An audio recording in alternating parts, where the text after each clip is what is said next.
90 minutes business, l'invité.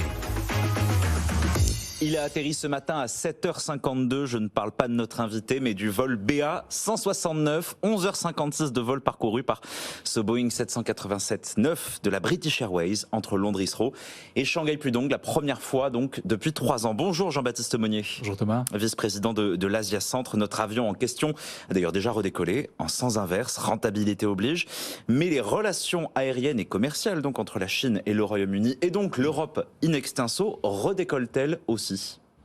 Doucement Thomas, c'est ce qu'on peut dire et on peut se comparer effectivement au trafic de 2019.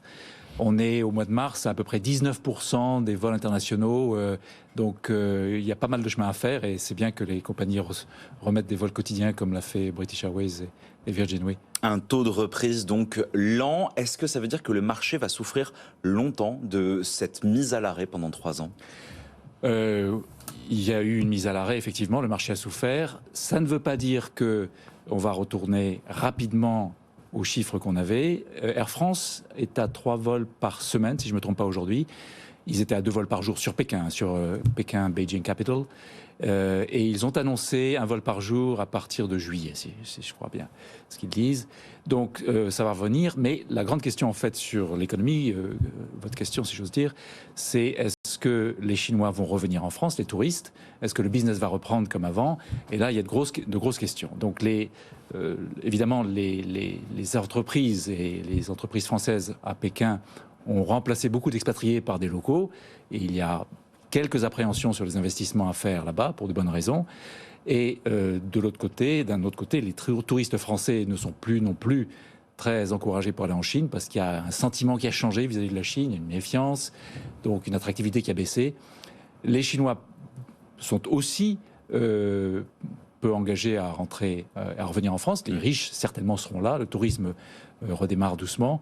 Mais les grandes masses qu'on avait vues, les grandes migrations touristiques, vont se réduire parce que les Chinois contrôlent de plus en plus la livraison de passeports, le renouvellement. Pendant les 3 ans, il n'y en a pas eu. Ils ont arrêté le renouvellement.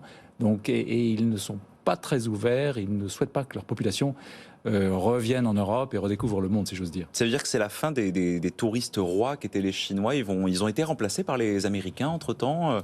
À Paris, par exemple, on s'en rappelle, hein, ils étaient très visibles, les plus nombreux peut-être. Ils ont remplacé les Japonais, effectivement, en leur temps.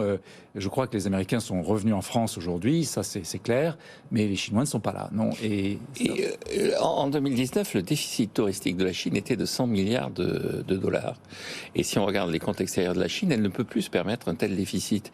Est-ce que vous pensez, à partir de ce moment-là, que c'est plus l'aspect économique que l'aspect politique qui va diriger la délivrance des visas? Vous dites que à Paris, ils ont appris la liberté, ils ont surtout acheté des sacs. Est-ce que vous ne pensez pas que c'est ça véritablement l'enjeu pour la Chine? C'est dans une situation difficile sur le plan économique, elle ne peut plus se permettre d'avoir un tel déficit touristique. À votre question, je prendrai l'idéologie quand même. Xi Jinping est clairement quelqu'un qui se méfie de l'Occident. Il ne veut pas une influence occidentale sur la pensée chinoise. Ils font très attention à tout ce qui dit sur les réseaux sociaux. Il a, par ce qu'on appelle le document 9 publié ou qui a fuité en 2012-2013, on sait très bien quelles sont ses pensées profondes. Et donc, oui, il se méfie de l'influence. Et je pense qu'il sacrifierait facilement l'économie pour la sécurité politique, comme on dit. Est-ce que 3 ans après la pandémie, ce vol, ça symbolise aussi que voilà, la boucle est bouclée? Désormais, la page du Covid est derrière nous. La page est derrière nous, c'est clair. En Chine, les choses sont comme ici, tout est ouvert, il n'y a plus de restrictions. L'été dernier, les catastrophes de Shanghai ont été effacées, l'ouverture s'est faite, on sait ce qui s'est passé. Mais les relations internationales ont changé à cause de la géopolitique des deux côtés.